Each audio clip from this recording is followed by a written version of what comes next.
Welcome to Gardening with Nanay. Today, I will share with you on my 3 ways to compost. Before I go ahead and telling you what are my ways of composting, I want to tell you what are the benefits of composting. Composting saves us money. When we compost, we fertilize our plants free, and when we use our compost for fertilizing, it's slow release fertilizing, not like the chemical pot fertilizers. Our plants don't really need all those nutrients from the chemical fertilizers. Then it will just go to the drainage, and those chemicals will go to our rivers. And it's not good for a river. So what's not good for a river is not good for us. And when that happens, that means it's a waste of our money. When we compost, it retains water for our soil. So when it retains the water, that means we need to water less. That means saving money again. Composting is a very good way to recycle because we gather the brown materials, we gather the green materials, and this doesn't have to go to our landfill. It doesn't need to emit green gases. It does not affect our environment.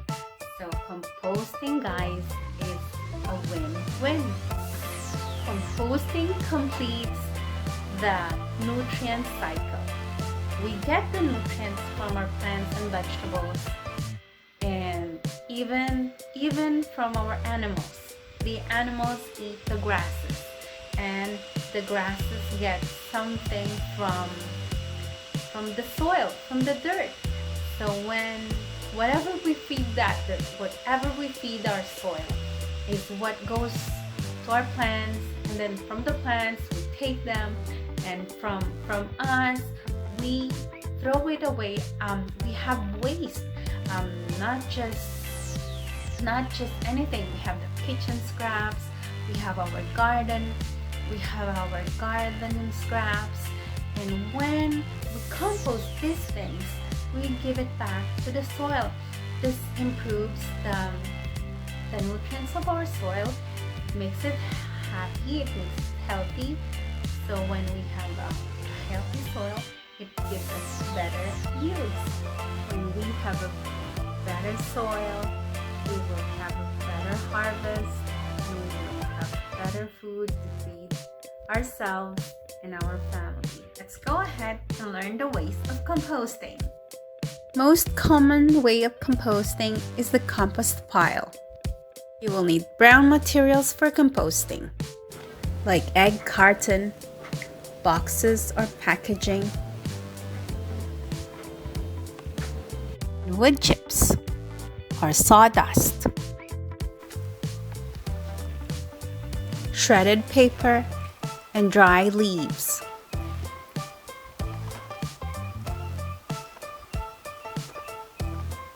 You will also need green materials for composting, like kitchen scraps, garden scraps, used coffee grounds from Starbucks. Ask your friends for their used coffee grounds. For me, I asked somebody from 7-Eleven if they can give me their used coffee grounds. Now let's make a compost pile. First, I will make my geo bin stable so that whenever I mix my materials, it doesn't wobble for me, and it will keep the pile in place.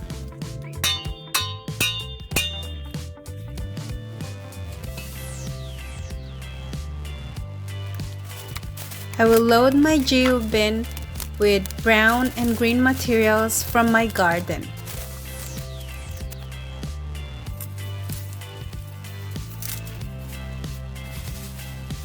I will load it as I clean up.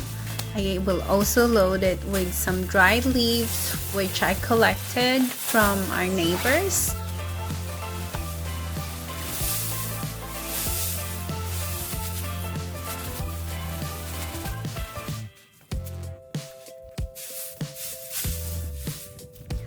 I got this geobin free from KGG, and some people use a wood pallet or wire to make their compost pile.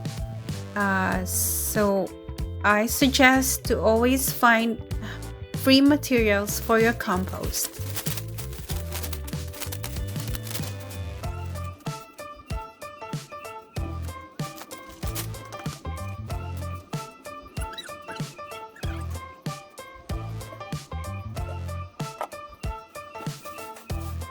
Watering and mixing will help your compost do its work faster.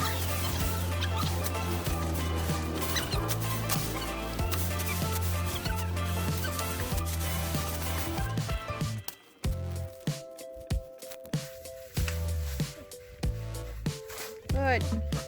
The usual ratio of brown to green is 4:1. That means you have more brown than the green materials.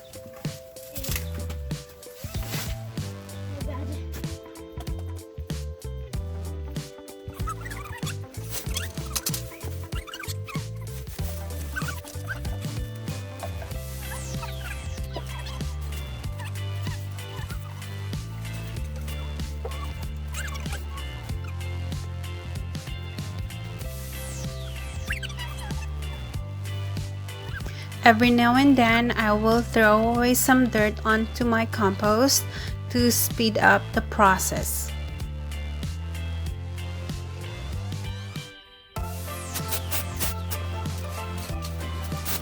We will keep building this compost pile as we clean up our garden, and then we will throw away our kitchen scraps in here, and I can also put some cardboard in here that I will tear into pieces, and some more leaves from my neighbors until it gets full.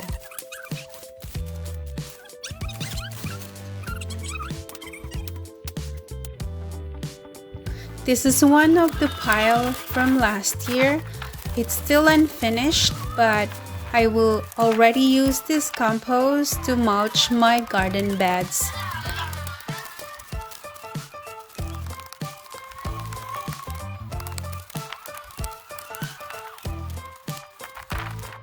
My second way of composting is the worm compost. After buying my worms from KGG and setting up my worm bin, I use 2 tots that I cut the bottom out, and I put wire mesh under it. I also put holes on the lid of the worm bin so that the worms will have air circulation and to keep them alive.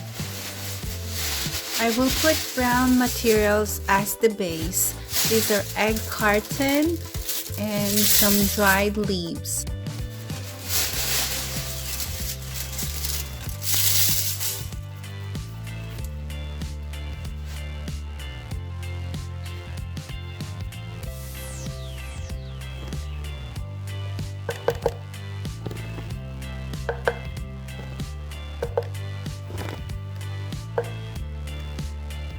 I will add the worms into my brown base.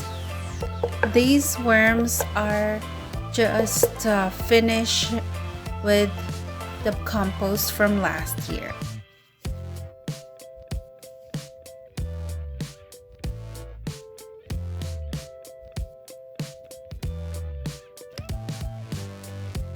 I will feed them kitchen scraps.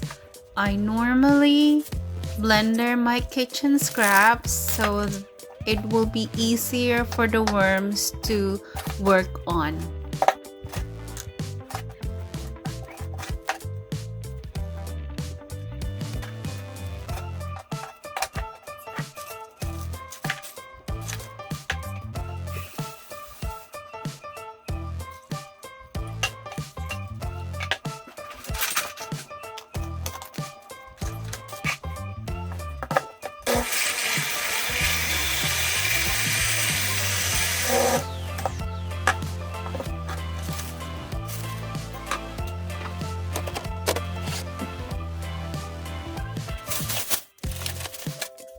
I located my worm bin inside our house under our basement beside our laundry, and this keeps them warm. They cannot tolerate our winter here in Alberta. I do not intend to bring them outside because most of the time there are some bugs or flies that will attack the worms.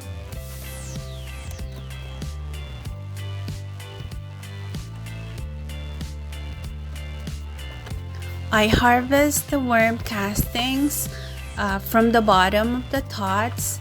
At first, I will just separate the unfinished materials, and then I will separate the castings from the worms.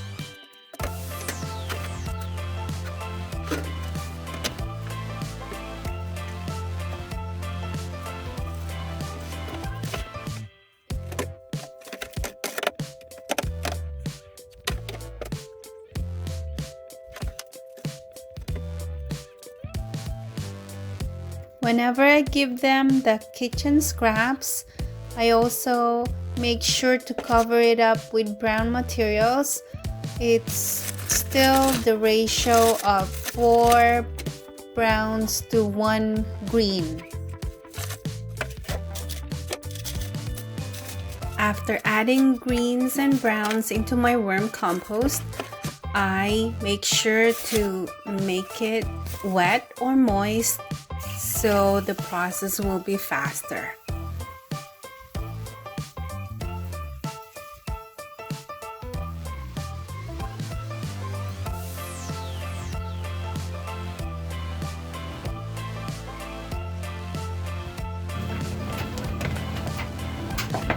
After some weeks, the browns and greens will turn into a complete compost that I will put into my garden.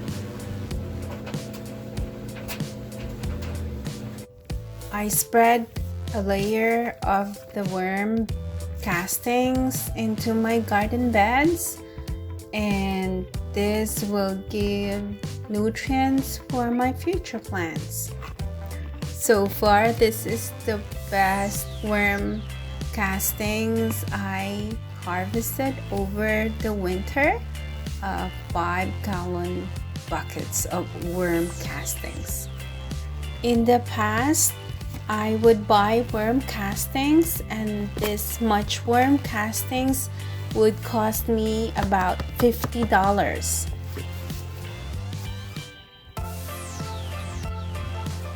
The third way I compost is called composting in sight. You will just dump directly the kitchen scraps into the garden beds, or you can also do it in your pots and just cover them with dirt.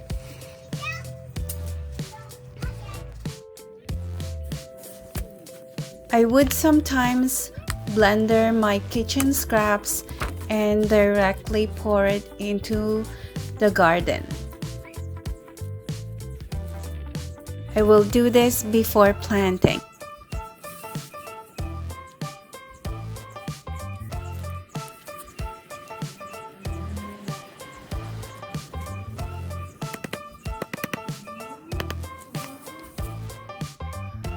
I hope you learned something new today, and you will also consider composting. If you know any other way of doing this quickly and easily, please let me know in the comments below, and hope to see you on the next video. Bye!